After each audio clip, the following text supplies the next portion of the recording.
I've got 3 pasta bakes that you're gonna love. These are all easy, new flavor combinations, something different than the old bake ziti. I'm starting with white chicken cheesy lasagna. Essentially, we're starting by making our own cream of. Okay, I'm just gonna melt some butter. The onion's gonna soften and the garlic's gonna flavor that butter. You're just gonna cook that until the onion is soft and lightly brown. My friend is always looking for these type of recipes because they do like team dinners for her son's football team. This is like the perfect thing for that because it's gonna be super hearty, but not like a ton of money, you know? Now I'm going to add in some flour and make our roux, and then we'll cook that until that's lightly browned. So with the roux, it's equal parts fat and flour, so about a half a cup of flour.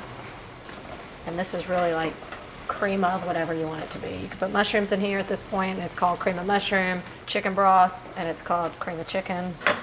You get the point.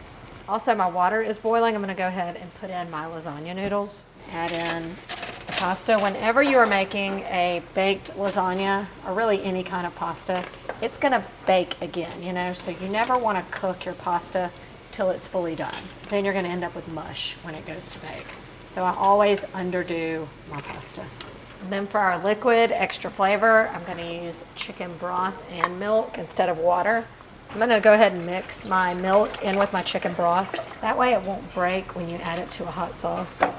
Okay, and then we're just gonna whisk it into our onion butter. Drain my pasta. Cheaper than Botox.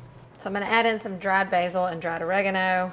I add in a little less than the recipe calls for because it's just what I do. It's gotten all thick and creamy. Season it with some salt and pepper. Going to take some of our cheese and stir it in, some mozzarella and some Parmesan, and then just turn off the heat. Look at that. We don't need no sauce from a can. Let me taste it. Delicious. All right, get your casserole dish. I'll give it a little olive oil spray. And you're gonna put a little bit of sauce down on the bottom, noodles down on the bottom, and then a little bit of ricotta cheese, and now chicken. So you can use whatever leftover cooked chicken you have. I always meal prep a bunch of chicken and then use that cooked chicken in several recipes throughout the week. You could just buy a rotisserie chicken and then just scatter that over the ricotta, and then more pasta over that, and then about a third of the sauce. And this later I'm gonna add some frozen chopped spinach. Make sure it's really well drained. And then more mozzarella. I'm also gonna add a little parm here too. Okay, and then one more layer of noodles, sauce, and cheese. The recipe says to put all this cheese in the middle, but I just want some on top. If you wanted to make this ahead, this is where you stop.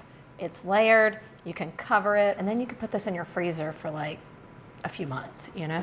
And then it's just ready on those busy nights, and you're like, future me is very thankful we did stuff like this. But you know, I'm not gonna make you wait. I'm gonna go ahead and bake it. This just goes in at 350 for about 35 to 45 minutes. If you're bringing this out after you've had it in the fridge or the freezer, it's gonna like double the cooking time. And in which case, I would cover it for the first part. It's a good pasta bake. The waiting is the hardest part. White chicken cheesy lasagna. Just like any lasagna I've ever made, you have to let this sit for about 10 to 15 minutes so that it doesn't just ooze out on your plate when you go to cut it. Yum.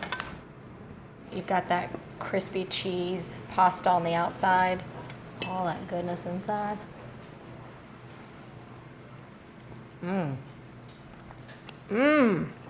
Whoever is the recipient of this pasta bake is a lucky person.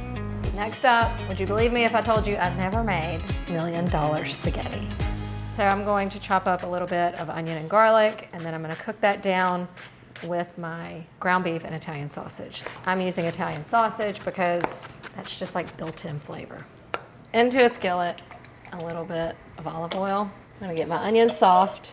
Okay, and then I'll just add in a little salt to help that along. In with the Italian sausage.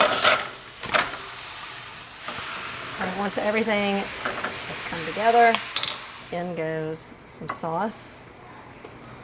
That can just simmer while I boil my spaghetti. Salt that water like the ocean. Drop the spaghetti. Lord, don't break it. Okay, again, you don't want to overcook it, so I'm going to cook this just about 7 to 8 minutes. The cheesy layer is what makes this common among all the $1 million spaghetti recipes, and cream cheese is the base for that, so you know this is not a true Italian spaghetti, so don't even be coming at me trying to take my Italian card away from me. Okay, so in goes cream cheese. Make sure it's softened so that everything mixes well together with a little bit of cottage cheese. Now, I love the cottage cheese edition because my dad used to put that in our lasagna. All of the tanginess from this is really going to cut in to some of that richness from the meat and cheese. This is where you could also put in other flavors like fresh herbs, parsley, basil, oregano, anything like that. Cheese layer's done. I'm going to drain the pasta. The sauce layer's done, and then we bring it all together. Once your spaghetti is drained, you need to toss it with butter. I'm going to toss half the butter with the pasta. I'm also going to add more sauce to this layer. In with half of our pasta. And then on top of spaghetti. That is a classic. It might not be Italian. That's going to be good. Then the rest of your spaghetti. I'll put a little bit more butter. And then our saucy meat mixture. Listen, you bring this to your friends that moved into a new house or had a baby, you're really setting the bar. And for our final trick, mochis. Don't call it $1 million if it's not going to be worth $1 million, you know. Plus, you better be feeding an army. And just like the other one, this is the point in which you freeze it if you're making it ahead. Of course, we're going straight to the oven. You're looking at least 40 minutes or so, I mean, because everything is still kind of warm. But if it wasn't, you would be looking at least an hour. This really might be worth $1 million.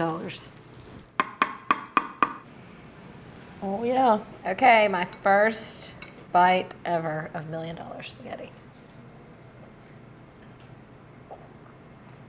The tomatoes cut through that creaminess, so it all kind of blends together perfectly. It definitely gives you a whole different spaghetti experience. And this is really a way to stretch your ingredients. Normally, a pound of spaghetti feeds like, 6 people when we're having like a spaghetti dinner, like a hearty 6 people. This, I mean, you're looking at 10 to 12 servings from 1 pound of spaghetti.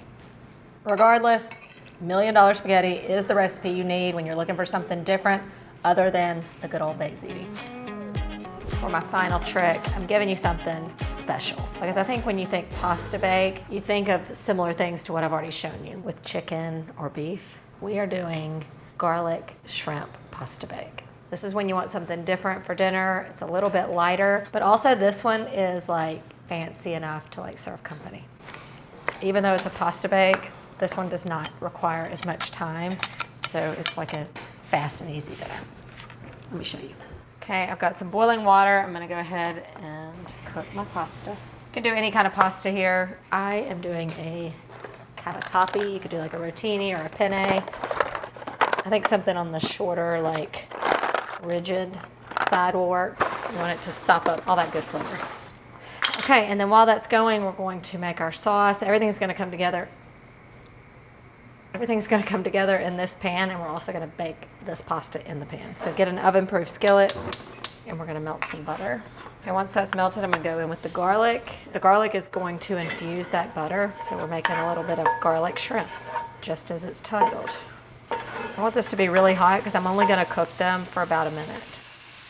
All right, once it is pink on one side, I'm just gonna flip it and then take it out. Don't want the shrimp to overcook at this point for sure because it's going in the oven just until the color sets. One more for the road. In with more butter.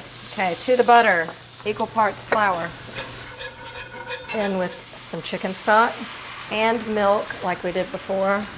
Toasted garlic in there. All right, we're gonna add some fresh herbs in, so a little fresh parsley and dill. Tomatoes are also going to add in more liquid, and it really gives this dish some freshness. All right, season with a little bit of salt and pepper. I'm going to bring this to a simmer and cook it until those tomatoes start to soften and release their juices and therefore their sweetness. I'm going to add in my lemon juice, parsley, and the dill. And then I'm going in with just a little bit of mozzarella cheese and some Parmesan cheese. Gonna really amp up that creamy sauce. And then in goes our shrimp with the juices and the pasta. I'm gonna turn the heat off now, get it all coated, and then I'm gonna top it with a little more cheese and parsley. This goes into the oven really just until the cheese melts because those shrimp are just about cooked, especially mixing in with that hot sauce and pasta. So that one gives you just enough time to pour a glass of wine. Guess I have to drink the whole bottle. Now I'm ready. My favorite one ends up being the one that surprises me the most, and I think this is that. I wish y'all could smell it here. I'm so glad there's like extra juice at the bottom. You're definitely gonna want some crusty bread to go with this. And a shrimp. Oh my God. I mean, this makes me feel like it was a fancy dinner. Like a high dollar restaurant style dinner that you made in like half an hour, and it's a pasta bake. I think we hit it out of the park with these. So next time when you pull out that 9x13 to feed your friends or your family, give one of these recipes a try, please. Cheers. A+.